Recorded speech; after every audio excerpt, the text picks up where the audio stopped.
नमस्कार मित्रों। आज मौलाना अबुल कलाम आज़ाद की किताब एक थी, इंडिया विंस फ्रीडम।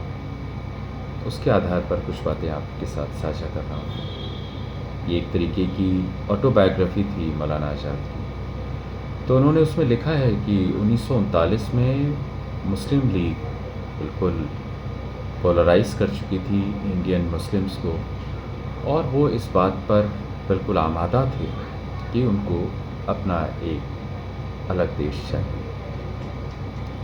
उस दौरान लाहौर जो डिक्लेरेशन था कांग्रेस का, उससे थोड़ा पहले 1939 में महात्मा गांधी ने अब्दुल कलाम को कहा कि आप कांग्रेस के प्रेसिडेंट बन जाइए, और ये उस वक्त के हिसाब से एक बहुत समझदारी भरा निर्णय था। उसके बाद 1946 तक कांग्रेस में अध्यक्ष पद के लिए कोई इलेक्शन नहीं हुआ। 1946 में सेकेंड वर्ल्ड वॉर ख़त्म हो चुका था और ये सुगबुगाहट हो रही थी कि अब भारत को आज़ाद होना है। तो उसके लिए नेगोशिएशंस चल रहे थे, मीटिंग्स चल रही थी। तो ये तय होकर आ गया था कि जो कांग्रेस का प्रेसिडेंट होगा वही भारत का पहला प्रधानमंत्री होगा। तो उस वक्त अब्दुल कलाम साहब ने भी अपनी इच्छा जाहिर कर दी कि मैं फिर से कांग्रेस के लिए 1946 में इलेक्शन लड़ना चाहता हूँ as a Congress president. Gandhi ji को ये बात पसंद नहीं आई, और चूँकि उनका जो पक्ष था वो जवाहरलाल नेहरू की तरफ ज़्यादा झुकाव था। कांग्रेस के उस समय के जो नियम थे वो ये कहते थे कि जो कांग्रेस की जो स्टेट कमेटीज़ हैं, प्रदेश कमेटी, वो उनका टोटल नंबर था 15, वो ही प्रेसिडेंट चुन सकती थी। तो 29 अप्रैल 1946 के पहले तक प्रेसिडेंट बन जाना था। और उसमें नाम जब आए तो उसमें से 15 में से 12 लोगों ने सरदार वल्लभ भाई पटेल का नाम दिया, 3 लोगों ने नाम दिए ही नहीं।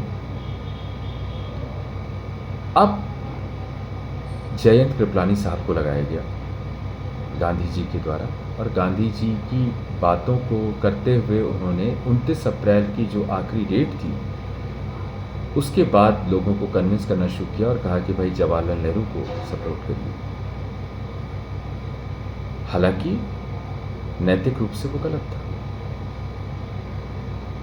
उसके बाद जब सरदार पटेल को ये बात पता चली तो सरदार पटेल ने अपने लोगों से पूछा तो उन्होंने कहा नहीं, आपको ज़्यादातर क्या 90% से ज़्यादा लोग आपको पसंद कर रहे हैं, तो आप ज़रूर इलेक्शन के लिए लड़िए। और वो अकेले कैंडिडेट थे तो अनअपोज्ड उनको जीतना था 29 अप्रैल 1946 की स्थिति के आधार पर।